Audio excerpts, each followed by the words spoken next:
Baakiyalakshmi சீரியலோட upcoming episode என்னன்னு பார்க்கலாம். இங்க கோபி ராதிகா மயுவை பாக்கியா வீட்டுக்கு கூட்டிட்டு வந்தது மட்டும் இல்லாம ஈஸ்வரியவும் கண்டுக்காம இனியாவையும் கண்டுக்காம இங்க ராதிகா கூட ரொம்ப சந்தோஷமா பேசி ரொம்ப நாள் கழிச்சு ராதிகாவை இங்க பாக்கியா வீட்டுக்கு கூட்டிட்டு வந்ததால ராதிகா கிட்ட மனசு திறந்து பேசிட்டு இருக்காரு. என்னை மன்னிச்சிரு ராதிகா, நான் இப்படி உன்னை விட்டு பிரிஞ்சு இருந்திருக்க கூடாது. எனக்கு முடியலன்னு உடனே என் அம்மா என் மேலே உள்ள பாசத்தெல்லாம் காமிச்சு என்னை பாக்கியா வீட்டுக்கு கூப்பிட்ட உடனே நான் பாட்டுக்கு இங்கே வந்துட்டேன்.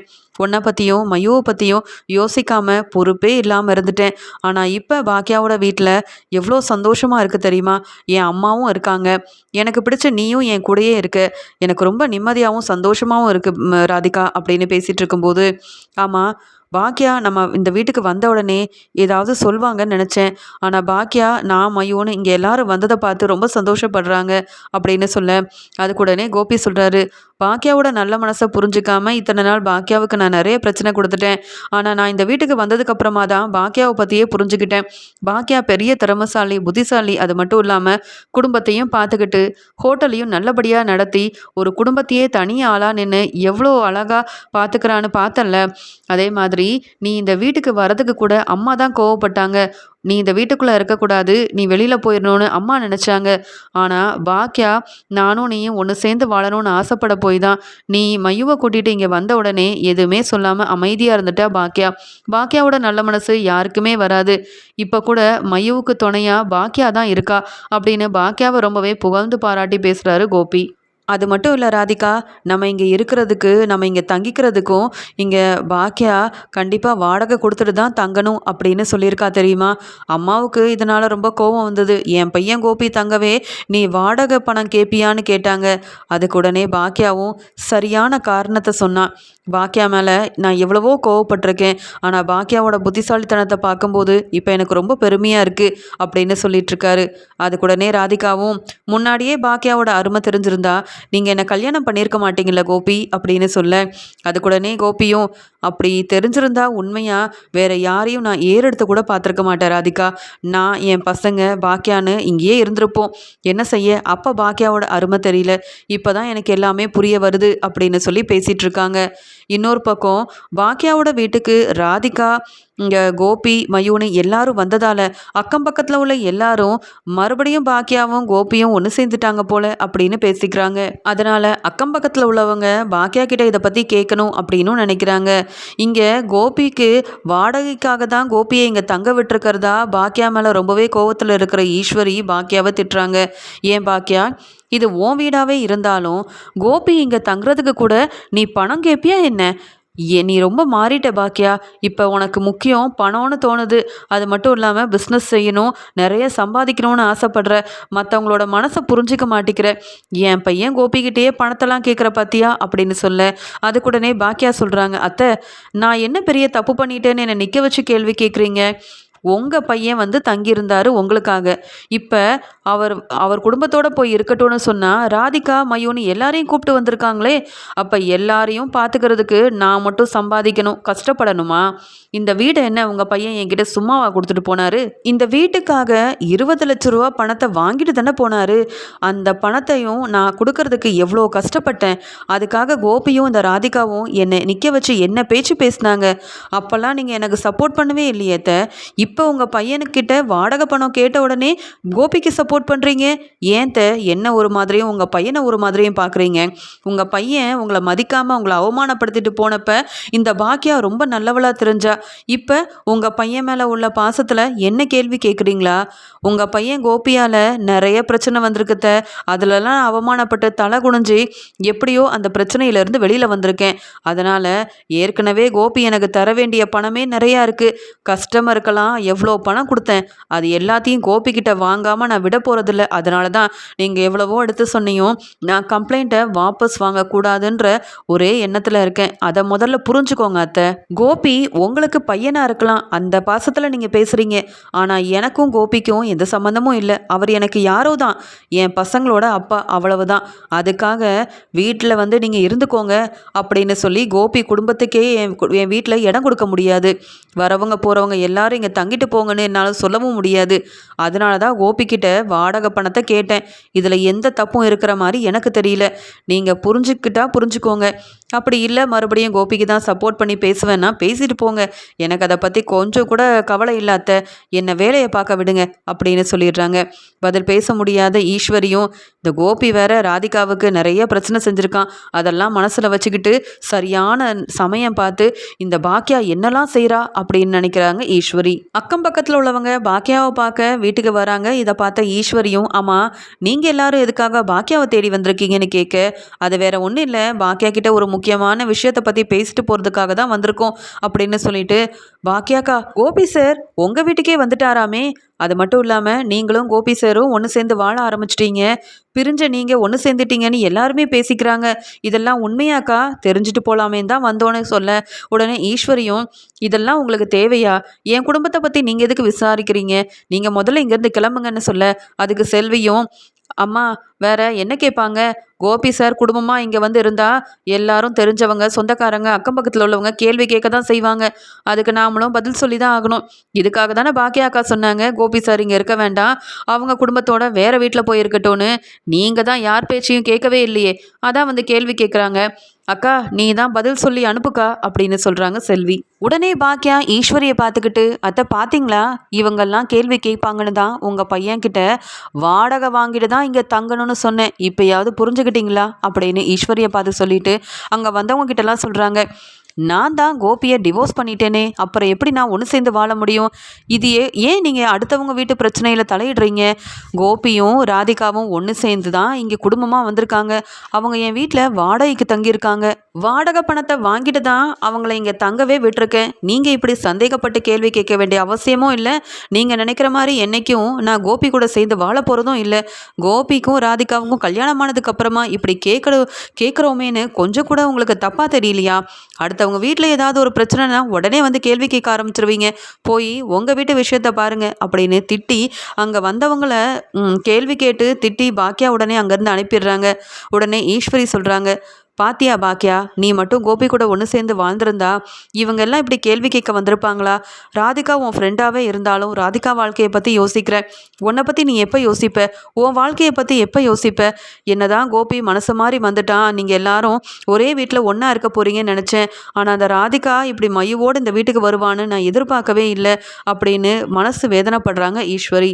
இதை பார்த்து செல்வி சொல்கிறாங்க, அக்கா உன் மாமியார் கொஞ்சம் கூட திருந்தவே மாட்டாங்க, கோபி சாரோட குணம் நல்லாவே தெரிஞ்சிருந்தோம், கோபி சாரை பற்றி நல்லா புரிஞ்சிருந்த உன் மாமியாரே இப்படி பேசுகிறாங்க பாத்தியாக்கா, ராதிகாவுக்கு சப்போர்ட் பண்ணிட்டு உன் மாமியாரை எவ்வளோ அவமானப்படுத்தினாரு கோபி சார், இருந்தாலும் கோபி சார் மேலே இருக்கிற பாசம் உன் மாமியாருக்கு கொஞ்சம் கூட குறையவே இல்லை, நீயும் பேசாமல் கோபி சார் மாதிரியே வேற யாரையாவது கல்யாணம் பண்ணியிருக்கணும்க்கா, அப்போ தெரிஞ்சிருக்கும் உன் மாமியாருக்கு நீ இந்த குடும்பம் தான் முக்கியம்னு, கஷ்டப்பட்டு உழைக்கிற, அதுவும் உன் அத்தை சந்தோஷமாக இருக்கணும், உன் பசங்க சந்தோஷமாக இருக்கணும்னு ஒவ்வொன்றையும் பார்த்து பார்த்து செய்கிற, அதனால தான் அந்த வீட்டில் உள்ளவங்களுக்கு உன் அருமை பெருமை தெரிய மாட்டேங்குது, என்னைக்கு தான் இவங்களாம் திருந்துவாங்க போலையோ தெரியல அப்படின்னு செல்வி சொல்லிட்டு, அக்கா ஹோட்டலுக்கு போகலாம், நிறைய வேலை இருக்குது, நிறைய பேர் ஆர்டர் கொடுத்துட்ருக்காங்கக்கா அப்படின்னு சொல்லும்போது, ஆமாம் செல்வி, வீட்டில் நடக்கிற பிரச்சனையை பார்த்தா வெளியில் என் வேலையை பார்க்க முடியாது, இவங்க பேசுகிறவங்க பேசிட்டு தான் இருப்பாங்க, அதெல்லாம் நம்ம கண்டுக்கக்கூடாது செல்வி அப்படின்னு வீட்டு வேலையெல்லாம் முடிச்சுட்டு ஹோட்டலுக்கு கிளம்பி போயிடுறாங்க. இங்கே பாக்கியலக்ஷ்மி பாக்கியா ஹோட்டலில் போயிட்டு தனக்கு கிடைச்ச ஒவ்வொரு ஆர்டரையும் ரொம்ப நல்லபடியாக செஞ்சிட்ருக்காங்க.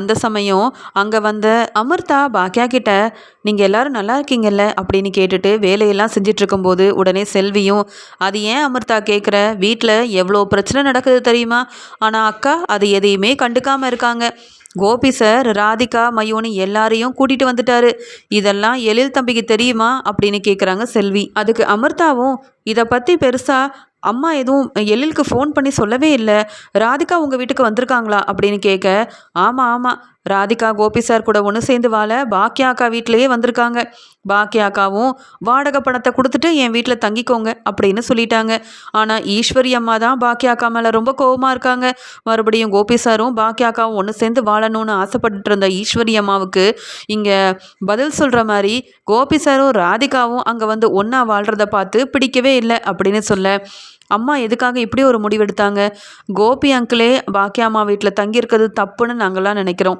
இதில் ராதிகாவையும் கூட்டிகிட்டு வந்துட்டாங்களா, இனி வீட்டில் நிறைய பிரச்சனை ஆகுமே, பேசாமல் இங்கே ராதிகாவையும் இங்கே கோபி அங்கிளையும் வீட்டை விட்டு போக சொல்லியிருக்கலாமே அப்படின்னு சொல்லும்போது அதுக்குடனே செல்வியும், அக்கா என்ன விருப்பப்பட்டா கோபி சாரை வீட்டில் இருக்கட்டும்னு சொல்லியிருக்காங்க. கோபி சார் வீட்டுக்கு வந்தது எனக்கே பிடிக்கலன்னா அப்புறம் பாக்கியா அக்கா எப்படி ஒத்துக்கும்? ஆனால் ஈஸ்வரி அம்மா தான் யார் பேச்சையும் கேட்காம என் பையன் என் கூடயே இருக்கணும்னு கோயிலுக்கு போனப்ப சொல்லி புரிய வச்சுருக்காங்களாம். அதனால் என் அம்மா முக்கியம்னு கோபி சார் நினைக்கிறதும், என் பையனோட பாசம்தான் எனக்கு முக்கியம், அவன் ஆரோக்கியமாக இருக்கணும்னு ஈஸ்வரி அம்மா நினைக்கிறதும், அந்த வீட்டில் இன்னும் என்னெல்லாம் பிரச்சனை வரப்போதோ தெரியல அப்படின்னு சொல்ல, இதெல்லாம் கேட்டுட்ருக்க அமிர்தா நினைக்கிறாங்க, இதெல்லாம் எழிலுக்கு தெரிஞ்சா ரொம்ப பெரிய பிரச்சனையாயிருமே. இது தெரியாம ஈஸ்வரி பாட்டி எதுக்காக இப்படியெல்லாம் செய்கிறாங்களோ தெரியல. நாங்களும் இந்த வீட்டிலேருந்து வெளியில் வந்துட்டோம். ஈஸ்வரி பாட்டி கோவமாக பேசினதால இப்போ நாங்கள் ஜெயிச்சு முன்னேறிட்டு தான் அந்த வீட்டுக்கு போகணுன்ட்டு இருக்கோம். இதில் கோபி அங்கிள் வேற அங்கே இருக்காரு, இதில் ராதிகா வேற வந்திருக்காங்களே அப்படின்ற மாதிரி யோசிக்கிறாங்க அமிர்தா. ஹோட்டலில் வேலை எல்லாத்தையுமே முடிச்சுட்டு வீட்டுக்கு வந்த பாக்கியலட்சுமி வீட்டில் இருக்க மயூ கிட்ட ரொம்ப பாசமாக பேசுகிறாங்க. மயூ, நீ சாப்பிட்டுட்டியா? உனக்கு என்ன பிடிக்கும்னு சொல்லு, இன்னைக்கு நான் உனக்காகவே சமைச்சு கொடுக்குறேன் அப்படின்னு ரொம்ப பாசமாக பேசுகிறாங்க. அங்கே இருக்க இங்கே இனியாவை பார்க்கவும் இல்லை, அவங்க கண்டுக்கவும் இல்லை, என்ன ஏதுன்னு பேசவும் இல்லை. இதை பார்த்துட்டு இருக்க இனியாவுக்கு அவ்வளோ கோவம் வருது. நேற்று அம்மா மயூ கூடவே அங்கே ரெஸ்ட் எடுக்கிறதுக்காக எழிலண்ண ரூமுக்கு போயிட்டாங்க. என் ரூமுக்கும் வரல, என்ன ஏதுன்னு என்னை கண்டுக்கல. காலேஜுக்கு போனியா, என்ன சாப்பிட்ட இனியான்னு கூட பாசமாக கேட்கல. ஆனால் மயூவையும் ரொம்ப அக்கறையாக கவனிக்கிறாங்க. மயூவோட அம்மா ராதிகா தானே. ஒரு பக்கம் அப்பா ராதிகா தான் முக்கியம், மயூ தான் முக்கியம்னு நினைக்கிறாரு. இன்னொரு பக்கம் இந்த ராதிகா மயூ வந்ததுக்கப்புறமா அம்மா அவங்க மேலே உள்ள பாசத்தில் ரொம்ப சந்தோஷமாக இருக்கிறாங்க. அது மட்டும் இல்லாமல் மயூவை கவனிக்கிறாங்க, என்ன பார்க்கக்கூட மாட்டேங்கிறாங்க, கண்டுக்க மாட்டேங்கிறாங்க அப்படின்னு சொல்லி ரொம்பவே மனசு வேதனைப்படுறாங்க. அதனால் பாக்கியாவை பார்க்கும்போதெல்லாம் இனியாவுக்கு ரொம்ப கோவம் வருது. இன்னொரு பக்கம் கோபி இங்கே ஈஸ்வரியவும் இனியாவையும் கண்டுக்காம ராதிகா கூட ரொம்ப சந்தோஷமா பேசி சிரிச்சுக்கிட்டே கீழே வராரு. இதை பார்த்த உடனே இங்கே இனியா கேட்குறாங்க, அப்பா எனக்கு ஒரு மாதிரி இருக்குது, என்னை வெளியில் கூட்டிகிட்டு போகிறீங்களா? அது மட்டும் இல்லை, நம்ம வெளியில் போய் ரொம்ப நாள் ஆகுதுப்பா. நீங்கள் ஹாஸ்பிட்டலில் இருந்து வந்ததுக்கப்புறமா நம்ம கோயிலுக்கு போனோம், அதுக்கப்புறமா இங்கே பக்கத்தில் எங்கேயுமே போகல, நீங்களும் நானும் மட்டும் எங்கேயாவது போயிட்டு வரலாம்ப்பா அப்படின்னு சொல்லி இங்கே கோபியை கூப்பிடுறாங்க. அதுக்குடனே ராதிகாவும், அதெல்லாம் ஒன்றும் வேண்டாம் கோபி, இப்போ நீங்கள் ஹோட்டலுக்கு வெளியில் வேறு எங்கேயுமே போக வேண்டாம், உங்களுக்கு நல்ல உடம்பு குணமாகட்டும், அதுக்கப்புறமா இனியா மயூன்னு 2 பேரையுமே கூட்டிகிட்டு போயிட்டு வாங்க அப்படின்னு சொல்கிறாங்க. உடனே இனியாவும், நான் எங்கள் அப்பாவை கூப்பிட்றேன், நீங்கள் எதுக்கு இடையில வந்து பேசுகிறீங்க? அப்பாவுக்கு வர விருப்பமாக இருந்தால் என்னை கூப்பிட்டு போவார். நீங்கள் எங்கள் அப்பாவுக்கு பதிலாக நீங்கள் பேசிகிட்ருக்கீங்க ராதிகா. நீங்களும் மயுவும் என்னைக்கு இந்த வீட்டுக்குள்ளே வந்தீங்களோ அன்னைக்கே என் சந்தோஷம், என் பாட்டி சந்தோஷம் எல்லாம் ஒன்றும் இல்லாமல் ஆயிடுச்சு. அப்பா என் பாட்டியோட பேச்சை கேட்க மாட்டேங்கிறாரு. நீங்கள் என்னடானா என்னையும் என் அப்பாவையும் பிரிக்கலான்னு நினைக்கிறீங்களா அப்படின்னு இனியா அழுதுகிட்டே ராதிகாவை கேள்வி கேட்குறாங்க. அதுக்குடனே கோபியும், ஏமா இனியா கோவப்படுற, ராதிகா நல்லதுக்கு தான் சொல்லுவா. அது மட்டும் இல்லாமல் ஏற்கனவே பாட்டி நீ நானுன்னு கோயிலுக்கெல்லாம் போயிட்டு வந்தோம். ஆனால் இங்கே மயுவோட பிறந்த நாளைக்கு பெருசாக எதுவுமே நான் செய்யலை, மயுவை கூட போய் பார்க்கவே இல்லை. அதெல்லாம் தப்பு தானே. இப்போ எனக்கு ரெஸ்ட் எடுக்கணும் போல் இருக்குமா, நான் வீட்டில் இருக்கிறது தான் நல்லதுன்னு ராதிகா நினைக்கிறா. நான் இப்போ எங்கேயும் வரல இனியாமா, நீ போய் படி முதல்ல அப்படின்னு சொல்லிட்டு ராதிகா சொல்கிறது தான் சரி அப்படின்ற மாதிரி இனியா முன்னாடி சொல்ல, இனியாவால் தாங்கிக்க முடியாமல் ரூமில் போய் ரொம்பவே அழுகிறாங்க. இன்னொரு பக்கம் பாக்கியா மயுவுக்கு சாப்பாடெல்லாம் செஞ்சு கொடுத்து ஊட்டி விடுறாங்க. தன்னை பற்றி அப்பாவுக்கும் அக்கறை இல்லை, அம்மாவுக்கும் அக்கறை இல்லை, அப்புறம் நான் எதுக்காக இந்த வீட்டில் இருக்கணும்? எல்லாரும் அவங்கவுங்க சந்தோஷத்தை பற்றி யோசிக்கிறாங்க, என்னை பற்றி யாருமே யோசிக்கல. என் அப்பா அம்மாவோட வீட்டுக்கு வந்தாச்சுன்னா என்னை பற்றி நல்லா பார்த்துப்பாரு, என்னை நல்லா கவனிச்சுப்பாரு, நான் அப்பா கூட சந்தோஷமாக பேசி சிரிக்கலாம் அப்படின்லாம் நினச்சேன். ஆனால் ராதிகா வந்ததுலேருந்து யாரும் என்னை கவனிக்க மாட்டேங்கிறாங்க அப்படின்னு இனியா ரொம்பவே மனசு வேதனைப்படுறாங்க. எப்பயும் போல் இனியா தனியாகவே தூங்க போகிறாங்க. பாக்கியா மயூ கூட போயிட்டு அங்கே ரெஸ்ட் எடுக்க போயிடுறாங்க. இதை பார்த்துட்டு இனியா போய் இங்கே பாக்கியா கிட்ட கேள்வி கேட்குறாங்க, அம்மா நீங்கள் எனக்கு அம்மாம்மா, ஆனால் மயூவை நல்லா கவனிச்சுக்கிறீங்க, என்னை அப்பா தான் கவனிக்க மாட்டேங்கிறாங்கன்னா நீங்களும் ஏமா இப்படி செய்கிறீங்க? உங்களுக்கு அப்போ மயூ தான் முக்கியமா? அப்பா என்னடானா ராதிகா பேச்சை மட்டும்தான் கேட்குறாரு, என்னை வெளியில் கூட கூப்பிட்டு போக மாட்டேங்கிறாங்க. இங்கே ஈஸ்வரி பாட்டியவும் கண்டுக்க மாட்டேங்கிறாங்க. ஈஸ்வரி பாட்டியும் நானும் அப்பா இந்த வீட்டுக்கு வரணும்னு அவ்வளோ ஆசைப்பட்டோமா. அது மட்டும் இல்லாமல் அப்பா இங்கே வந்து எங்கள் கூட சந்தோஷமாக பேசி சிரிக்கும் போது நானும் ரொம்ப நிம்மதியாக இருந்தேன், அப்பா மறுபடியும் திரும்பி வந்துட்டாங்கன்னுட்டு. ஆனால் ராதிகா வந்ததுலேருந்து எனக்கு நிம்மதியே இல்லை தெரியுமா. நீங்கள் மயூ கூடயே பேசிகிட்டு இருக்கீங்க, மயூவையே கவனிக்கிறீங்க, ஆனால் என்னை பற்றி கண்டுக்க மாட்டேங்கிறீங்க. அதே மாதிரி தான் அப்பாவும் செய்கிறாரு. நான் இந்த வீட்டில் இருக்கணுமா வேண்டாமான்னு நீங்களே சொல்லுங்கம்மா, என் மேலே அக்கறையே இல்லாமல் உங்கள் கூட நான் ஏமா இருக்கணும் அப்படின்னு இனியா பேசும்போது உடனே பாக்கியா சொல்கிறாங்க, இனியா உனக்குன்னு நான் இருக்கேன். அது மட்டும் இல்லாமல் உங்கள் அப்பா நம்ம யாருமே வேண்டான்னு இந்த வீட்டை விட்டு வெளியில் போனதுக்கப்புறமா உனக்கு நான் ரொம்பவே துணையாக இருந்தேன். ஆனால் நீ தான் என் பேச்சை கேட்காம என் அருமை தெரியாமல் என் அப்பா முக்கியம்னு நினச்ச. இப்போ உங்கள் அப்பாவை பற்றி என்கிட்ட குறை பேசிகிட்டு இருக்க. உங்கள் அப்பாவை பிடிக்காத மாதிரி பேசுகிற. உங்கள் அப்பாவோட குணம் இதுதான்னு எனக்கு நல்லாவே தெரியும். ராதிகா வந்துட்டா உங்களெல்லாம் கண்டுக்க மாட்டாங்கன்னு நல்லா தெரிஞ்சுதான் நான் ராதிகா கூடவே இங்கே கோபி வரட்டும்னு நானும் பார்த்துட்டு இருந்தேன். உங்கள் அப்பா குணம் தெரிஞ்சு இனியாவது நீயும் உன் பாட்டியும் திருந்துவீங்களான்னு பார்ப்போம்.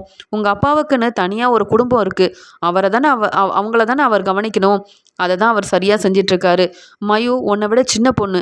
அது மட்டும் இல்லாமல் அவள் போய் தனியாக வந்து ரெஸ்ட் எடுக்க முடியும். அதனால தான் நான் அவள் கூட தங்கியிருக்கேன். வேணும்னா வா, நம்ம 3 பேரும் இங்கேயே இருக்கலான்னு சொல்ல. வேண்டாம்மா, மயுவை என்றைக்கும் என் தங்கச்சியாக என்னால் ஏற்றுக்க முடியாது. ஏன்னா மயு ராதிகாவோட பொண்ணுமா. நான் தான் என் அப்பாவோட பொண்ணு. ஆனால் என்னை பற்றி கொஞ்சம் கூட அக்கறையே இல்லாமல் இருக்காரேமே அப்பா அப்படின்னு சொல்லி இங்கே பாக்கியா கிட்ட பேசிகிட்டு இருக்காங்க. ரொம்ப பெரிய பிரச்சனை பண்ணுறாங்க இங்கே வந்து இனியா. வீட்டில் இருக்க இனியா யோசிக்கிறாங்க. அம்மா மயுவுக்கு சப்போர்ட் பண்ணுறாங்க, அப்பா ராதிகாவுக்கு சப்போர்ட் பண்ணுறாங்க. இங்கே பாட்டியும் நானும் தான் இந்த அப்பாவை நம்பி ஏமாந்து போயிருக்கோம். எப்படியாவது மயுவை வெளுத்து வாங்கணும். மயு எனக்கு தங்கச்சியா? நான் கண்டிப்பாக மயுவை என்னால் ஏற்றுக்க முடியாது. மயு இந்த வீட்டை விட்டு போகணும். மயுவை திட்டி அவமானப்படுத்தினா ராதிகா தானாகவே மயுவை கூட்டிகிட்டு வீட்டிலேருந்து போயிடுவாங்க. அப்புறம் அப்பா நான் பாட்டின்னு எப்பயும் போல் சந்தோஷமாக இருக்கலாம் அப்படின்னு நினச்ச இனியா அடுத்த நாள் இங்கே மயுவை கூப்பிட்டு தேவையில்லாமல் பிரச்சனை செய்கிறாங்க. மயு, பேசாமல் உங்கள் அம்மாவை கூட்டிகிட்டு நீ உங்கள் புது வீட்டுக்கே போயிரு. நீங்கள் வந்ததுலேருந்து ரொம்ப பெரிய பிரச்சனையாயிட்டிருக்கு. நான் எங்கள் அம்மா கிட்ட கூட பேச முடியல. நீ என்ன எங்கள் அம்மா கூடயே இருக்க? எப்போ பார்த்தாலும் எங்கள் அம்மாவும் ஒன்றை தான் அக்கறையாக பார்த்துக்கிறாங்க. அப்பா கூட என்கிட்ட பேசுறதில்ல தெரியுமா? நீ என்னோட அப்பாவை அப்பான்னு சொல்லி உரிமை கொண்டாடினாலும் கண்டிப்பாக அவர் என்னை மட்டும்தான் பொண்ணாக ஏற்றுப்பார். நீ அந்த ராதிகாவோட பொண்ணு தானே. உங்கள் அம்மா கிட்ட சொல்லி புரிய வச்சு இங்கே எந்த உரிமையும் இல்லைன்னு உங்கள் அம்மாவை கூட்டிகிட்டு போயிரு. எப்போயோ எத்தனை தடவையோ சொல்லியிருக்கேன், உங்கள் அம்மாவை எனக்கு கொஞ்சம் கூட பிடிக்கல. எங்கள் அப்பாவோட வாழ்க்கையில் நீங்கள் யாரும் தலையிடாதீங்கன்னு. ஆனால் இப்படி குடும்பமாக இங்கே வந்து இருக்க போய் எனக்கு ரொம்பவே பிரச்சனையாக இருக்குது. என் அப்பா எங்கள் கூட மட்டும்தான் இருக்கணும். எங்களுக்கு எங்கள் அப்பா மட்டும்தான் வேணும். நீங்கள் யாரும் வேண்டாம். உங்கள் அம்மாவை கூட்டிகிட்டு பேசாமல் இங்கேருந்து வெளியில் போயிரு அப்படின்னு சொல்லும்போது மயு மெதுவாக சொல்கிறாங்க. அக்கா, ஏன்க்கா கோவப்படுறீங்க? நான் இங்கே இருக்கிறது உங்களுக்கு பிடிக்கலையா? நான் எந்த பிரச்சனையும் செய்யலக்கா. நான் கூட ஹாலில் படுத்துக்கிறேன்னு தான் சொன்னேன். ஆனால் பாக்கியா ஆண்டி தான் உனக்கு நான் துணையாக இருக்கேன்னு என் கூடயே வந்து என்கிட்ட பேசி என்னை நல்லா ரெஸ்ட் எடுக்க வச்சாங்கக்கா. அதனால தான் நான் பாக்கியா ஆண்டியை எப்பயுமே பிடிக்கும்னு சொல்வேன். நீங்கள் கோவப்படாதீங்கக்கா. என்னதான் இருந்தாலும் நீங்கள் என்னுடைய அக்கா. நீங்கள் என்னை திட்டினாலும் என்ன செஞ்சாலும் கண்டிப்பாக நான் கோவப்பட மாட்டேன். அப்பா தான் எங்களை கூட்டிகிட்டு வந்தாங்க. நாங்கள் கூட இங்கே வர வேண்டான்னு சொன்னோம். வந்தால் ஈஸ்வரி பாட்டி திட்டுவாங்கன்னு நான் கூட பயந்தேன். ஆனால் அப்பா சொல்கிறத எங்களால் மீற முடியல. அப்பாவுக்காக தான் இங்கே வந்திருக்கோன்னு சொல்ல, என்ன நீ ஏன் அப்பாவை அப்பா அப்பான்னு சொல்லிட்டு இருக்க? முதல்ல ஏன் அப்பாவை நீ அப்பான்னு கூப்பிடவே கூப்பிடாத அப்படின்னு சொல்லி இங்கே இனியா இருந்த கோவத்தில் மயு கிட்ட தேவையில்லாமல் பிரச்சனை செஞ்சு மயுவை பலார்னு வெளுத்து வாங்கிறதுக்காக அவங்க முயற்சி செய்யும் போது அந்த சமயம் அங்கே வந்த கோபி, இனியா என்ன செஞ்சிட்ருக்க? எதுக்கு தேவையில்லாமல் இப்போ மயுவை தேவையில்லாமல் பிரச்சனை செஞ்சு ஏன் இப்படியெல்லாம் செய்கிற அப்படின்னு கேட்க, அப்பா எல்லா உரிமையும் எனக்கு தான் இருக்குது. உங்களை நான் தான்ப்பா அப்பான்னு கூப்பிடணும். இவன் எதுக்குப்பா உங்களை அப்பான்னு கூப்பிட்றா? நீங்கள் எதுக்குப்பா இந்த மயுவை நல்லபடியாக கவனிச்சுக்கிறீங்க? நான் தான் வேணும்னு சொல்லி தானப்பா அங்கேருந்து வந்தீங்க. எங்கள் மேலே உள்ள பாசத்தில் தானப்பா இந்த வீட்டில் இருந்தீங்க. அப்புறம் ஏன்ப்பா இந்த ராதிகாவும் மயுவும் வந்ததுக்கப்புறமா என்னையும் பாட்டியும் கண்டுக்க மாட்டேங்கிறீங்க? ராதிகா சொல்கிறத மட்டும்தான்ப்பா நீங்கள் கேட்குறீங்க. பாட்டி எவ்வளோ மனசு வேதனைப்படுறாங்கன்னு உங்களுக்கு தெரியவே மாட்டேங்குது. நானும் தனியாகவே இருக்கேன் தெரியுமா? நீங்கள் ராதிகா கூட சந்தோஷமாக இருக்கணுன்றதுக்காக மயுவும் அம்மாவும் தனியாக இருக்காங்க. அது மட்டும் இல்லாமல் நானும் தனியாக இருக்கேன்ப்பா. ஏன்ப்பா இப்படி செய்கிறீங்க? உங்களுக்கு ராதிகா தான் முக்கியம்னா அந்த புது வீட்லேயே நீங்கள் இருந்திருக்கலாம். மறுபடியும் இந்த வீட்டுக்கு நீங்கள் வந்திருக்கவே கூடாதுப்பா. நீங்கள் இந்த வீட்டுக்கு வரணும்னு நான் ஆசைப்பட்டது பெரிய தப்புன்னு எனக்கு இப்போ தான்ப்பா புரிய வந்திருக்கு. இந்த மயு உங்களை அப்பான்னு கூப்பிட்டா அப்புறம் நான் உங்களை அப்பான்னு கூப்பிடவே மாட்டேன்ப்பா அப்படின்னு சொன்னதை கேட்டு கோபி ரொம்பவே கோவத்தில் என்னைக்கும் இல்லாமல் இனியா மேலே கோவப்பட்டு இனியாவை எல்லாரும் முன்னாடியும் பலார்னு வெளுத்து வாங்கிடுறாரு. என்ன பேச்சு பேசுகிற இனியா? என்ன நீ அப்பான்னு கூப்பிட மாட்டியா? நீயும் அம்மாவும் சந்தோஷமாக இருக்கணுன்றதுக்காக தான் இத்தனை நாள் ராதிகாவை கண்டுக்காம உங்கள் பேச்சை கேட்டுட்டு இந்த வீட்லேயே இருந்தேன். ராதிகா என்னை பிரிஞ்சு போனாலும் பரவாயில்லன்னுட்டு நான் என் குடும்பத்தை பற்றி கவனிக்காமல் இருக்கணும்னு நீ நினைக்கிறியா? ஏன் உன் பாட்டி மாதிரியே நீயும் பேசிகிட்டு இருக்க இனியா? இத்தனை நாள் ராதிகாவை நான் பிரிஞ்சு இருந்தது போதும். நீங்கள் எல்லாரும் எனக்கு நல்லது தான் செய்கிறீங்க. நீங்கள் எனக்கு எவ்வளோ முக்கியமோ அதே மாதிரி மயுவும் எனக்கு ரொம்ப முக்கியம்தான். நீ எனக்கு எப்படி ஒரு பொண்ணோ அதே மாதிரி தான் மயுவையும் மயுவும் என் பொண்ணாக தான் பார்த்துட்ருக்கேன். ஆனால் மயு சின்ன பொண்ணுன்னு கூட பார்க்காம அவள் மனசு வேதனைப்படுற மாதிரி எப்படியெல்லாம் பேசிகிட்டு இருக்க? நான் உன்னுடைய அப்பா. நீ என்னென்னவோ பேசியிருக்க. அது எல்லாத்தையும் நான் பொறுத்திருக்கேன். ஆனால் இன்னைக்கு நீ கொஞ்சம் ஓவராகவே பேசிட்ட இனியா. நீ சின்ன பொண்ணுன்றதை மறந்துடாத. என்ன பேசணுமோ அதை தான் நீ பேசணுமே தவிர்த்து பெரியவங்க எல்லாரையும் எதிர்த்து பேசிகிட்டு இருக்கக்கூடாது. புரியுதா இல்லையா அப்படின்னு கோவத்தில் இனியாவை வெளுத்து வாங்குறது மட்டும் இல்லாமல் நல்லா திட்டிடுறாரு. இங்கே இனியா சொல்கிறாங்க, நான் இனி உங்களை அப்பான்னு கூப்பிட மாட்டேன். நீங்கள் இந்த வீட்டுக்கு வந்ததே பெரிய தப்பு. உங்களுக்கு உங்கள் குடும்பம் தானே முக்கியம். ராதிகாவும் மயுவும் தான் முக்கியம்னா இப்போவே அவங்கள கூட்டிகிட்டு இந்த வீட்டிலேருந்து வெளியில் போங்க. அப்படி இல்லைனா நான் இந்த வீட்டில் இருக்கவே மாட்டேன். நான் தானப்பா உங்கள் பொண்ணு. ஆனால் எனக்கு சப்போர்ட் பண்ணாமல் இந்த ராதிகாவோட பொண்ணு மயு தான் முக்கியம்னு சப்போர்ட் பண்ணுறீங்கல்ல. நீங்கள் ரொம்பவே மாறிட்டீங்கப்பா. இப்படியெல்லாம் ராதிகாவுக்காக என்னை வெளுத்து வாங்குவீங்க, என்னையே எல்லாரும் முன்னாடி அவமானப்படுத்தி பேசுவீங்கன்னு நான் எதிர்பார்க்கவே இல்லை. நீங்கள் ஒரு நல்ல அப்பான்னு நினச்சிருந்தேன். உங்களுக்காக என் அம்மாவை எவ்வளவோ அவமானப்படுத்தியிருக்கேன். என் அம்மா வேண்டாம், எனக்கு என் அப்பா தான் முக்கியம்னு என்னவோ பேச்சு பேசியிருக்கேன். நீங்கள் இந்த வீட்டுக்கு வரணும்னு அம்மாவையே எதிர்த்துலாம் பேசினேன். ஆனால் இப்போ தான்ப்பா புரியுது, உங்களுக்கு உங்கள் குடும்பம் தான் முக்கியம். இந்த குடும்பத்தை பற்றி நீங்கள் யோசிக்க மாட்டீங்க. பாட்டியவும் என்னையும் நம்ப வச்சு ஏமாற்றிட்டு இந்த வீட்டுக்கு வந்தது பெரிய தப்புப்பா. பேசாமல் நீங்கள் எனக்கு நல்ல அப்பாவே இல்லைன்றதை நான் இப்போ தான் புரிஞ்சுக்கிட்டேன். நீங்கள் எனக்கு வேண்டாம். நான் இனிமேல் உங்களை அப்பான்னு கூப்பிட மாட்டேன். ராதிகா மயு தானே உங்களுக்கு முக்கியம். அவங்கள கூட்டிகிட்டு உங்கள் புது வீட்டிலையே போய் சந்தோஷமாக இருங்க. என்றைக்கும் எனக்கு அப்பா வேணும்னு நான் உங்களை தேடி வரவும் மாட்டேன். அப்படி நீங்கள் போகாமல் இதே வீட்டில் இருந்தீங்கன்னா நான் இந்த வீட்டில் உங்கள் கூட இருக்க மாட்டேன். நான் எங்கேயாவது கிளம்பிடுறேன். இல்லைன்னா எழில நான் வீட்டுக்காவது போயிடுறேன்ப்பா. என் மேலே கொஞ்சம் கூட பாசமே இல்லாத உங்கள் கூடலாம் சேர்ந்து இந்த வீட்டில் இருக்க எனக்கு விருப்பமே இல்லை அப்படின்னு கோபியை வெளுத்து வாங்கி கோபி பாக்கியா வீட்டுக்கு வந்தது பெரிய தப்புன்னு சொல்லி கோபியை வீட்டை விட்டு வெளியில் போக சொன்ன இனியா பேசின பேச்செல்லாம் பார்த்து இங்கே இனியா மேலே ரொம்பவே கோவத்தில் இருக்கிறாங்க ராதிகாவும் கோபியும்.